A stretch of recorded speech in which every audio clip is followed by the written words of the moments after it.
Всем привет и добро пожаловать на мой канал. Меня зовут Алина, и я обеспечиваю студентов русского языка интересным и полезным контентом. Ну чего, как настроение? Чувствуется приближение праздников? Собственно, о праздниках мы сегодня и поговорим, потому что наверняка в наших новогодних фактах или традициях есть то, чего нет в культурах других стран. Устраивайтесь поудобнее, зажигайте огонечки на елочке, если она у вас есть. Если нет, да и ладно, а мы переходим к нашей сегодняшней теме – новогодние праздники и некоторые традиции. И начнем, пожалуй, с того, что в России главный праздник – это Новый год, не Рождество, как во многих странах мира.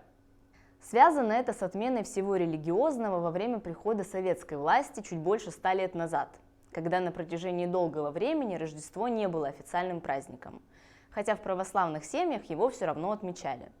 Сначала большевики попытались полностью отменить этот праздник, но впоследствии пришли к тому, чтобы официально отмечать Новый год, который стал как бы нерелигиозной формой праздника. С тех пор произошло много изменений, и на сегодняшний день как Новый год, так и Рождество являются официальными праздниками выходными. Но за многие годы атеистической идеологии крепко укоренился тот факт, что Новый год является более важным и широко отмечаемым.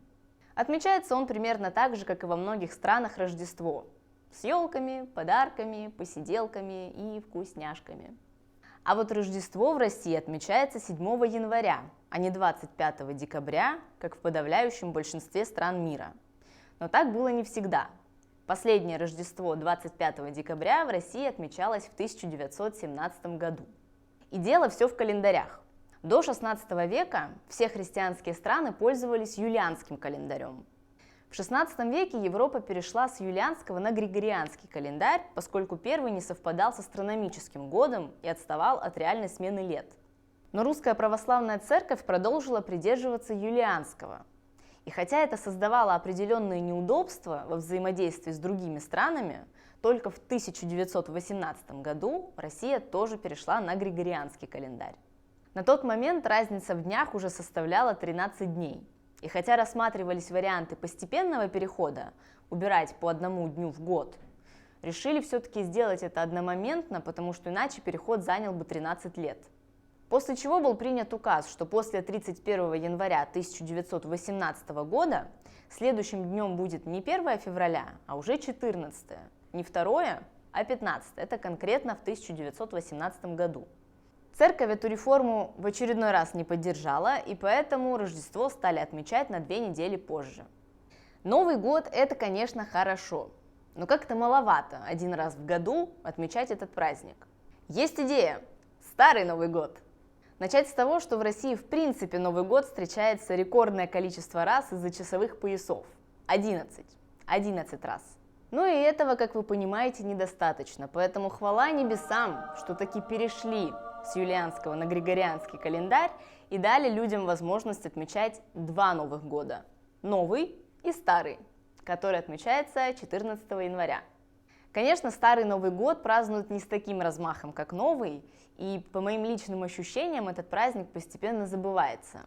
Но есть немало тех, кто продолжает устраивать себе праздничные ужины и выходные в этот день. Традиционные блюда для новогоднего стола – барабанная дробь. Конечно, вы знаете, что мы очень любим оливье и селедку под шубой. Эти 2 блюда приходят в голову первыми, когда мы говорим о новогоднем столе. Но еще мы любим мандаринки, бутерброды с красной икрой, холодец.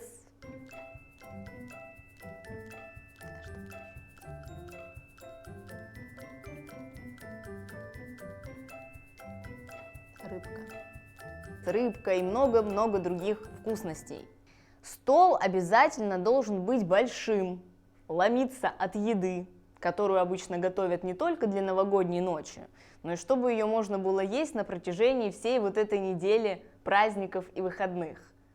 Но самое интересное в этом большом столе то, что поглощать все эти вкусности можно начать только в 00:00, не раньше. Не у всех есть такая сила воли, чтобы дождаться, но многие эту традицию активно соблюдают. Морят себя голодом, получают по рукам от мамы с криками «не трогай это на Новый год», злеют, потому что ты не ты, когда голоден, но зато с 12 часов ночи начинается райское наслаждение. Дед Мороз, не Санта-Клаус, не Йолупуки, не Пер Ноэль, а Дедушка Мороз вместе со своей спутницей Снегурочкой. Ездит он не на оленях, а на лошадях. Дети его всегда очень ждут. Взрослые знают все секретики, а официальная его резиденция находится в городе Великий Устюг, куда можно съездить с экскурсией или отправить письмо с пожеланиями. Загадывание желаний, которые принято загадывать в новогоднюю ночь. Но вы же не хотите, чтобы в наступающем году совсем ничего не исполнилось?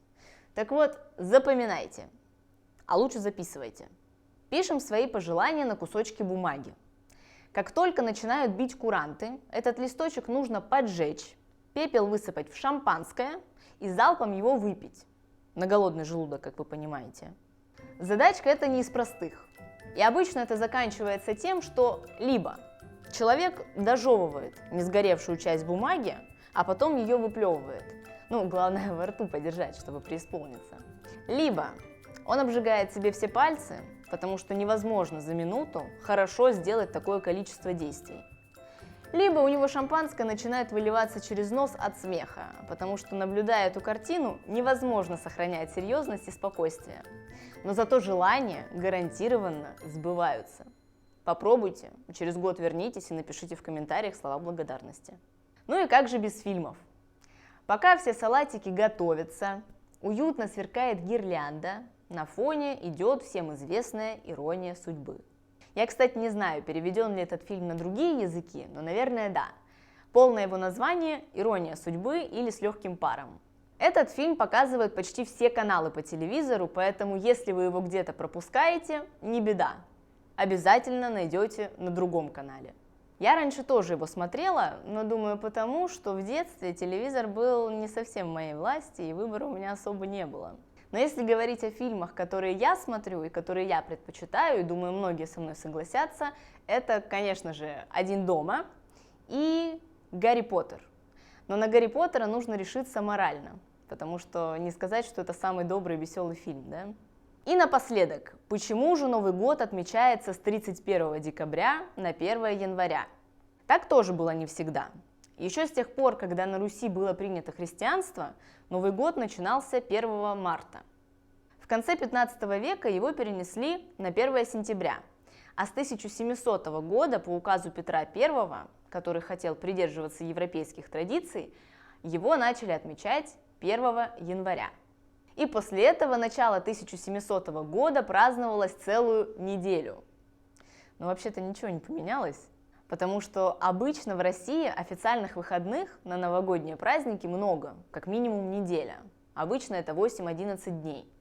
В этом году, например, официально мы отдыхаем 8 дней, но из-за того, что 30-31 декабря это суббота и воскресенье, в общей сложности получается 10 дней. И со времен введения 1 января Новым годом стали распространяться традиции украшения домов еловыми ветками, гуляния, празднования и такое все прочее. На самом деле этих традиций столько, что можно сделать видео в несколько раз длиннее. Но я немножко устала. Мы очень долго готовимся, вымываем начисто всю квартиру или дом, потому что негоже встречать Новый год в грязи. И не важно, что из-за этого к 12 часам тебе будет хотеться только лежать и ничего не делать, но зато в чистоте. Приготовить кучу салатов, и не только. Да, 31 декабря – это не самый расслабленный день в году. И это я еще не говорю про подарки, которые надо всем купить. А раньше этого сделать никак нельзя, потому что. После того, как пробьют куранты, зажигаем бенгальские огни. На улице начинается бесконечное количество салютов. А в это время можно есть, пить, смотреть концерты и вспоминать, что же хорошего произошло за прошедший год и что нас ждет в следующем. Я могу сказать, что в этом году у меня произошло чудесное открытие моего канала, мое детище, к которому я отношусь с большой любовью и надеюсь, что вы все это ощущаете. Спасибо всем, кто ко мне присоединился, кто ставит сердечки, пишет комментарии и даже просто мысленно желает мне всего хорошего. Вы супер! И хоть я не говорю об этом в каждом видео, вы не представляете, как я всегда радуюсь любой мелочи, любой подписке, которая здесь появляется, вообще чему угодно. И вот как-то так мы прощаемся со Старым годом.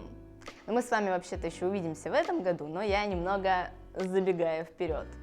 Поздравляю с наступающими праздниками всех, кто их отмечает. Кто не отмечает, вам просто всего прекрасного. И всем шлю обнимашки. Пока!